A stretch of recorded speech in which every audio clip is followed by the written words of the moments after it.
Welcome to the second panel in our Cyber Trends 2023 series. I'm Lisa Easterly, President and CEO of Cyber Center of Excellence, or CCOE. We are a San Diego-based nonprofit that mobilizes businesses, academia, and government to grow the regional cyber economy and create a more secure digital community for all. Well, cybersecurity is now everyone's business. The FBI reports a 300% increase in cybercrime across all industries since the pandemic began, with the global cost of a data breach climbing over $4 million. More than half of these costly attacks are aimed at small and medium-sized businesses, our region's economic engine. Now, pair that with the global shortage of cyber professionals to thwart these attacks to the tune of about 755,000 openings here in the US and 10,000 in San Diego, and it becomes mission critical to address this workforce gap. Now, the good news is San Diego's leading the charge with more than 870 cyber firms in the US Navy's Naval Warfare Systems Command. This cluster accounts for more than 24,000 jobs and has a total economic impact of $3.5 billion annually, which is equal to hosting 9 Super Bowls. This collaborative ecosystem is developing new technologies, defenses, and the cyber warriors to combat this ever-evolving threat landscape. So today, let's tap into this robust expertise with our esteemed panel to talk about the business of cybersecurity, including the evolving cyber risk, insurance, and communications landscape. So it's my pleasure to welcome our panel. Ethan, why don't we start with you? Absolutely. Thank you, Lisa. My name is Ethan Cramer. I'm a Supervisory Special Agent with Homeland Security Investigations here in San Diego. We are the investigative branch for the Department of Homeland Security. I've been with the agency since 2010. Have greatly enjoyed my career here. We are the oldest federal law enforcement agency in the country. We were born out of the United States Customs Service, and therefore we cover a large investigative portfolio. So we cover narcotics, contraband smuggling, financial crimes, human trafficking, child exploitation, global trade, and what we're here to talk about today, which is cybercrime. We have approximately 400 agents serving from Oceanside all the way down to the United States-Mexico border and from the California coast to the California-Arizona state line. The Cyber Intrusion group here in San Diego consists of 16 individuals, including myself. That is 9 special agents and then 6 cyber analytical support. We cover cryptocurrency investigations, darknet investigations, cyber intrusion investigations, and then I'm most proud about we have a section that does threat hunting and incident response to local and national organizations. Just a little bit about myself. I've spent the last 13 years in narcotics and financial investigations, and then was lucky enough to be invited over to cyber a couple of years ago. And as many people know, it's a steep learning curve, but I haven't looked back. I think it's an exciting field to be in. I think it's the future, and I think we need to have more people in it. Awesome. We're glad to have you as one of our Cape Crusaders. So, Kevin, we'll pass it to you next. Hi, everybody. Kevin Dinino. I'm president of KCD-PR. We are a full-service marketing and communications agency. I'm based here in San Diego. We have a team really all across the country.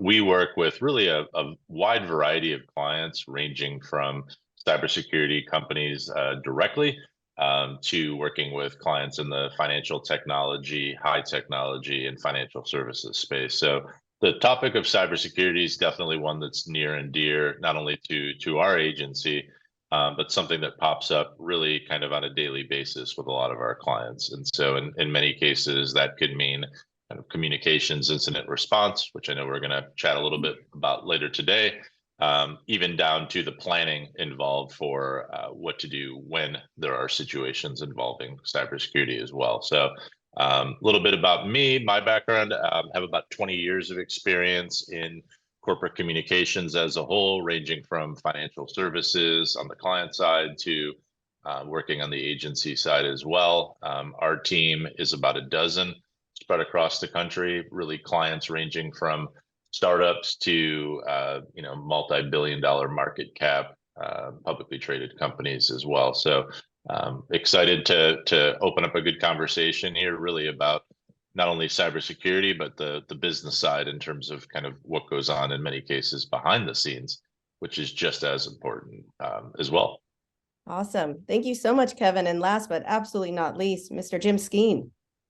Thanks, Lisa, and good morning, everybody. So I'm the founder of the Lockton office here in San Diego. We're one of the largest insurance brokerage companies in the world.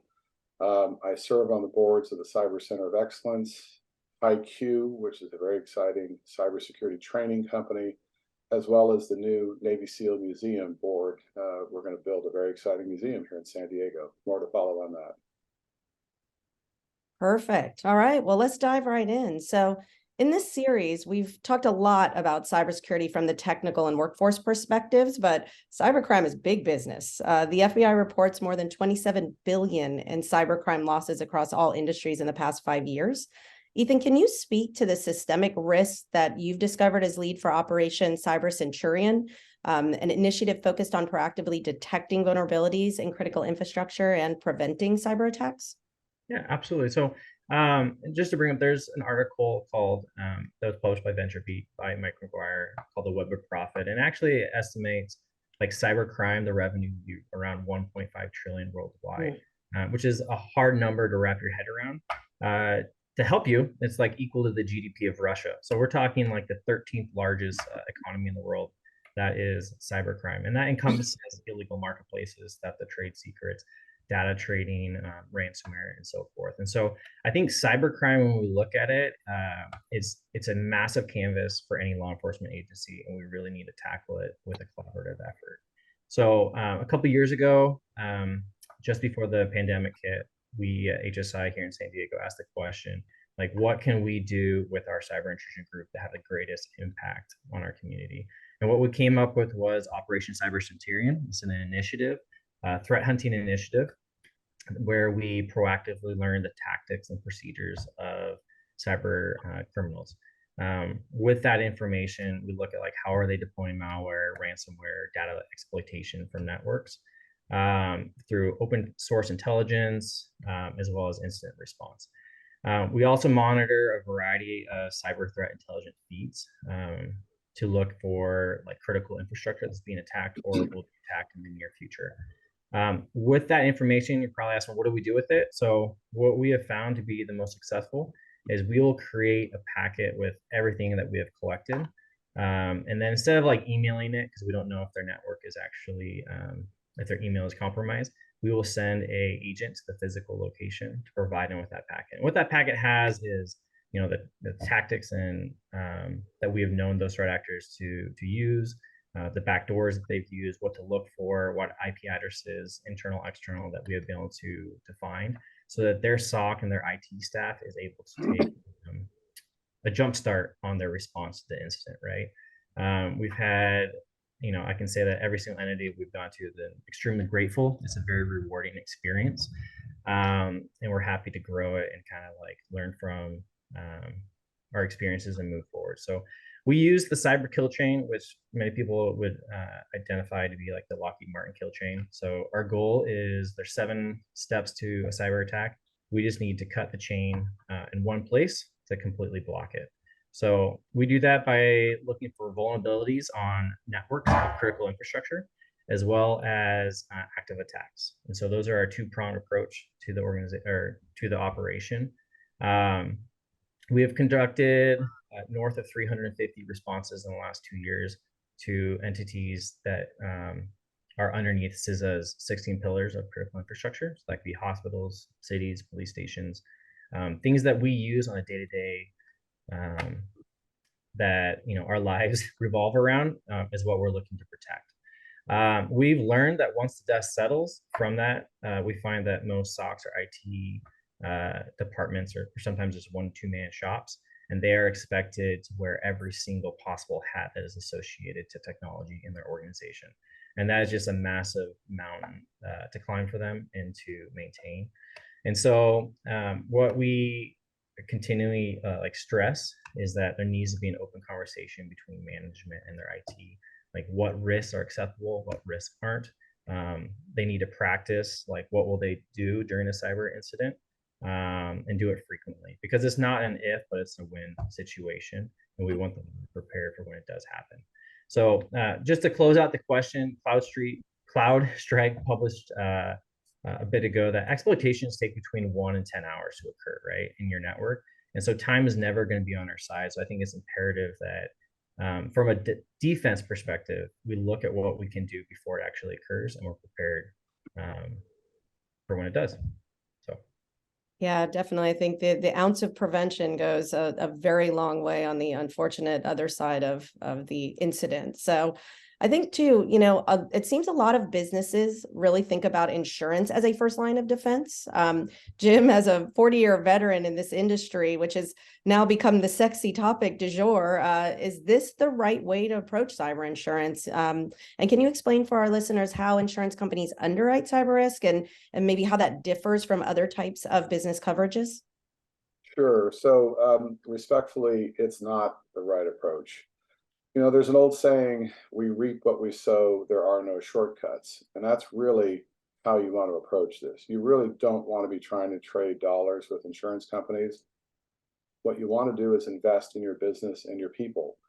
And the more you do so, you'll make yourself more insurable for less in premium. So really start there first. I get asked all the time, why do insurance companies struggle so much underwriting cyber insurance? And it's really pretty basic. What is an insurance company? It's a very large, often publicly traded business, highly regulated, slow moving. They issue a contract. We call it a policy. It consists of terms, conditions, exclusions, and different types of pricing mechanisms depending on the line of coverage. But the fundamentals below that is actuarial science applied to decades and decades and decades of settled case law.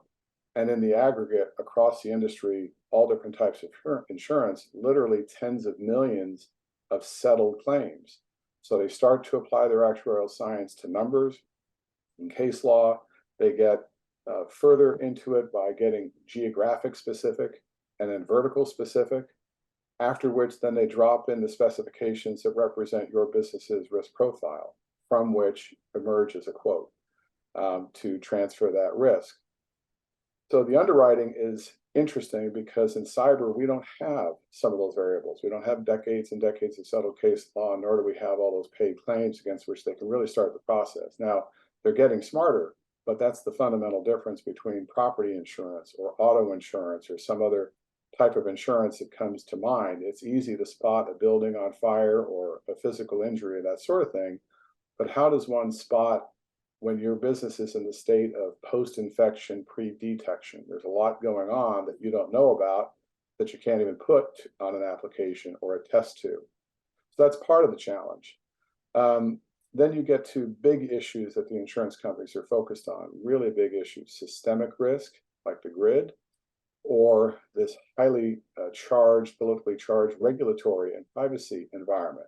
So those become additional factors that are more so present in cyber than in other lines, but definitely influence how they're trying to underwrite their products.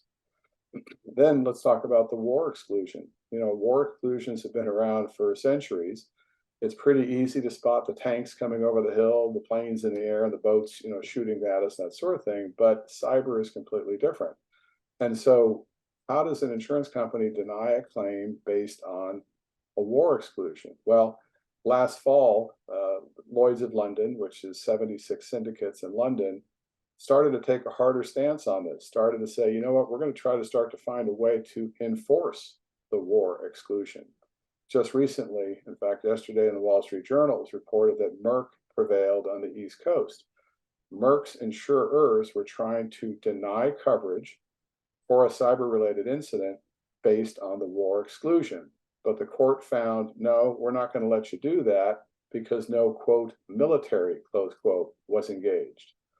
Okay, that stood yesterday, but you can bet the insurance companies are going to be very busy trying to think about how they can reword their policies to shield themselves from things that they consider where they can't underwrite it. And that is the configuration of nation states, cartels, call centers in India. I mean, all this back and forth. How in the world do you underwrite that when insurance companies don't have access to networks and systems as does Ethan and his team? So it's a complex environment. Absolutely. Well, and I think, Ethan alluded to this, according to IBM, for 83% of companies, it's not if a data breach will happen, but when. And unfortunately, here in the US, we hold the title for the highest average cost of a data breach at about $9.4 million. So What this number does not include is the potential damage to your brand, as well as your customer, your supply chain, your employee, investor confidences. So, Kevin, how can internal and external communication strategies play a role in cyber incident response planning? I would just say cyber as a whole, Lisa, is something that continues to be a huge blind spot for organizations really across the spectrum. I know a lot of the stats that we've talked about here. There's massive dollar figures equal to, the 11th largest economy.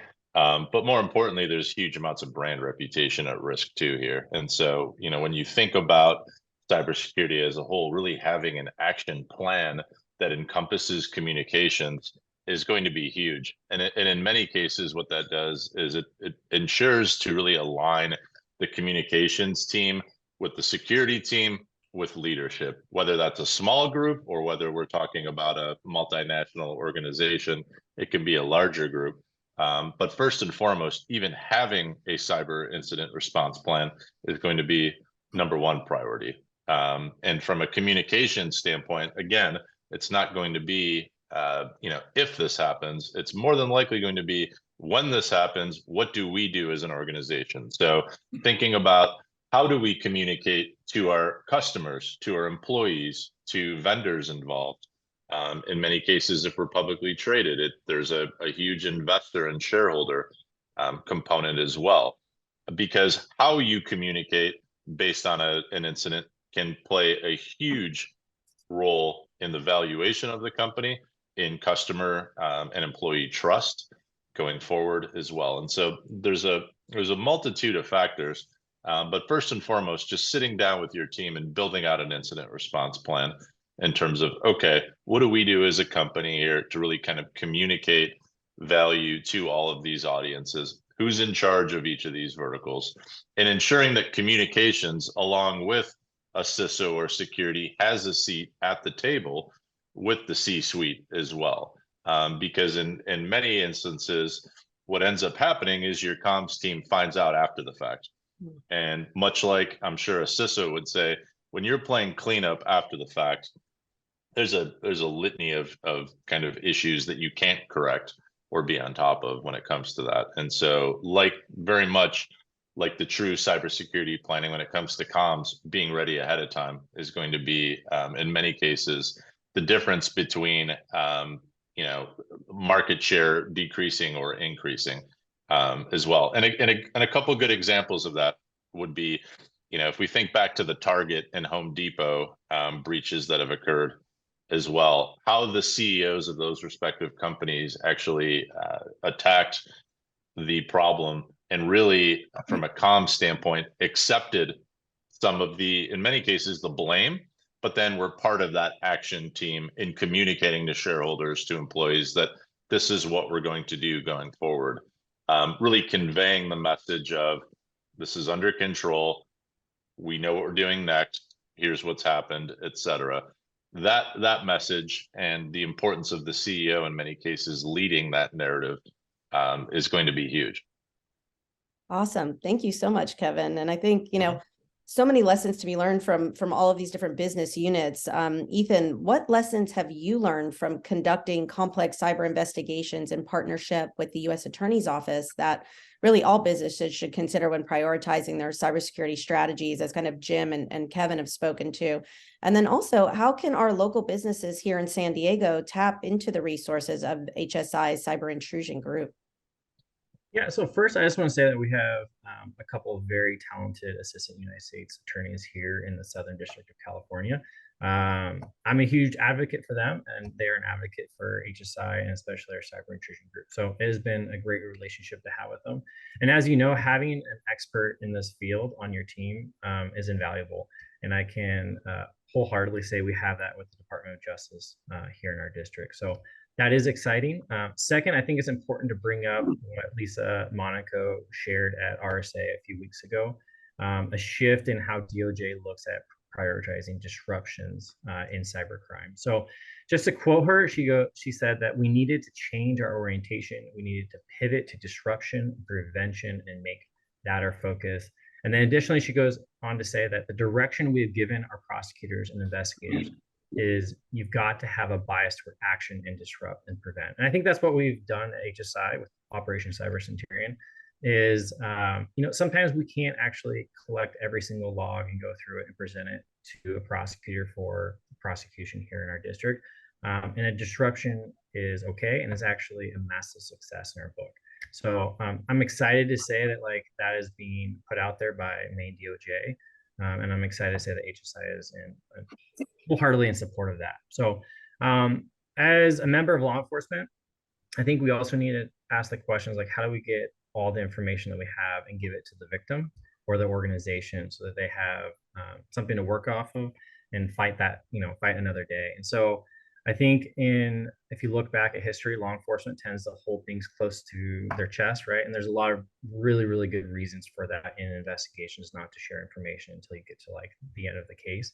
But when it comes to cyber, I think that is imperative that we share as much as we can, because we all are invested in our communities, not only professionally, but also at home with our own families. And I think we need to get that information out there. So to push that just a little bit further, even an organization has the capability to block an attack. If they provide the information to HSI, that could be the seed that we can then pivot off of and also assist other victim organizations. And so that's kind of what we're looking for here at HSI in San Diego, is to partner with other businesses, take that information that they're actually able to work off of and block, and then use that to help other people in our community.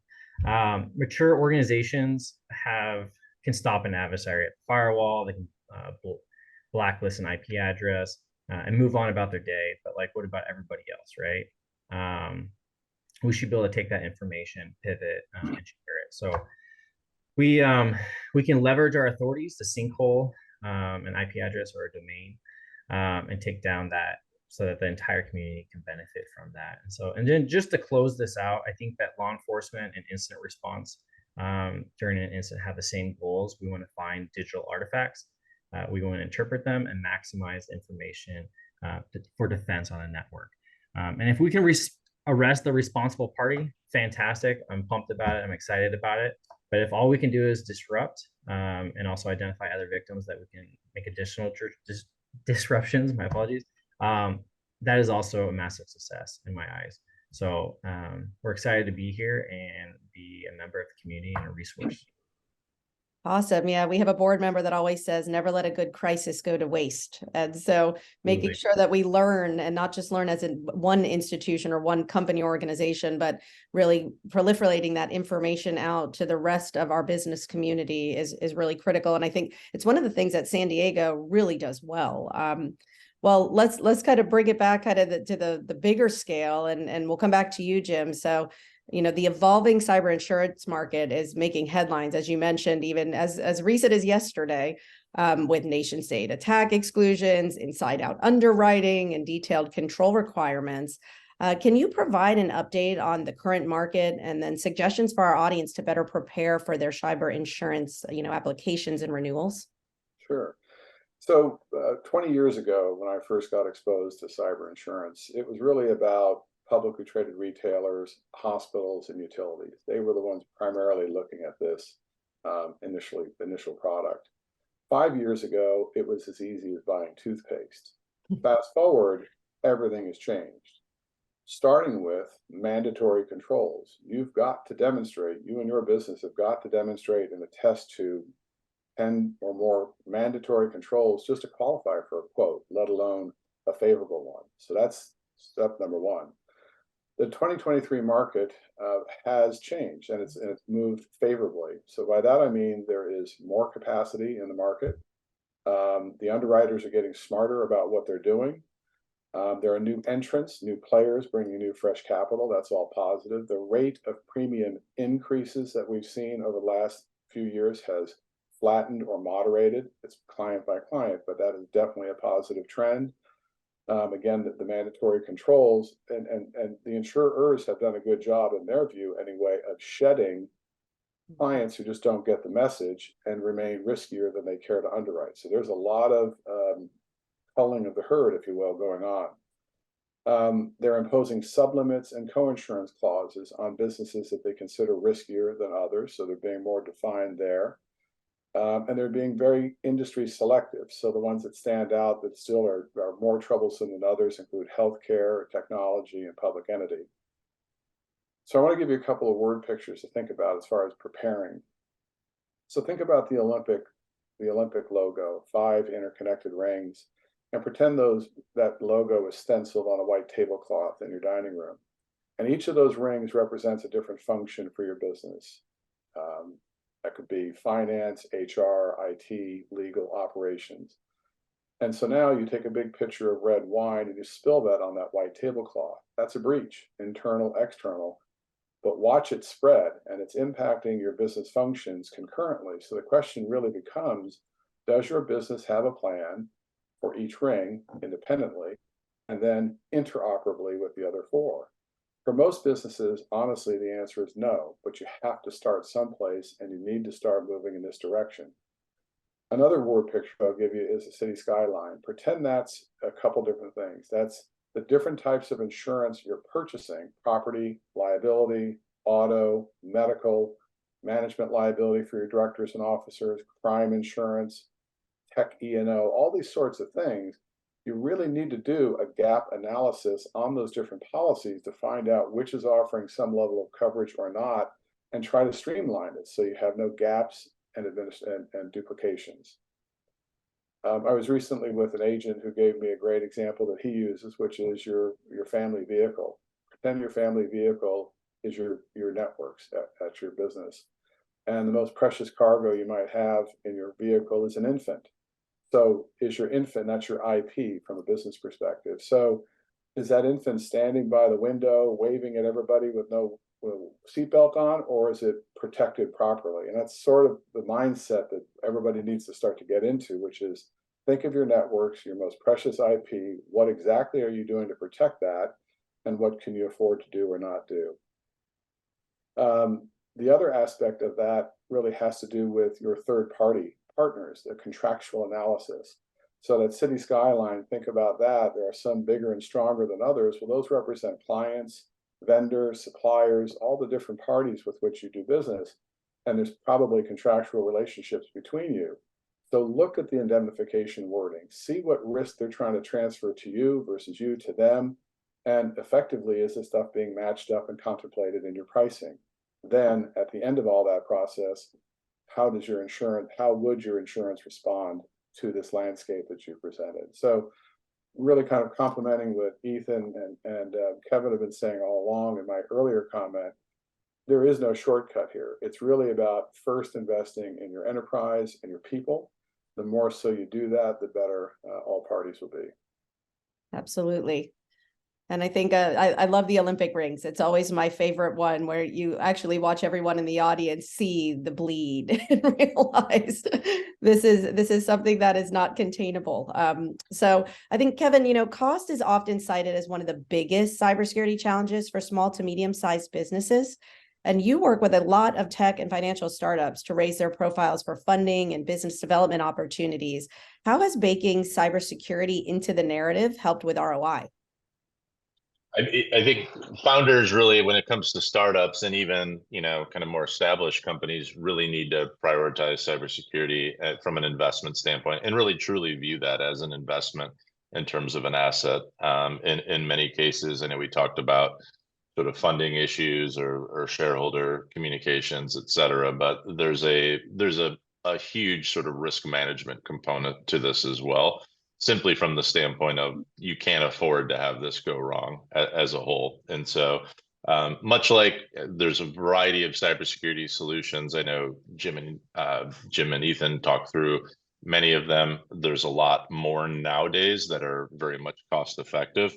And so when applying crisis communications really to any scenario that involves cyber, a lot of it needs to be, in many cases, viewed as a risk management expense as a whole. I should say investment and not as an expense, just to be clear here as well, because the hit reputationally that can happen is just, it's too big of a risk as a whole. And so when really thinking about communications as it pairs with cybersecurity, view it through the lens of crisis response and view it through the lens of an investment and really an insurance policy. I know we've talked about the actual insurance side of it, but in many cases, the communications is that policy, if you will, to how does the company communicate going forward as a whole too.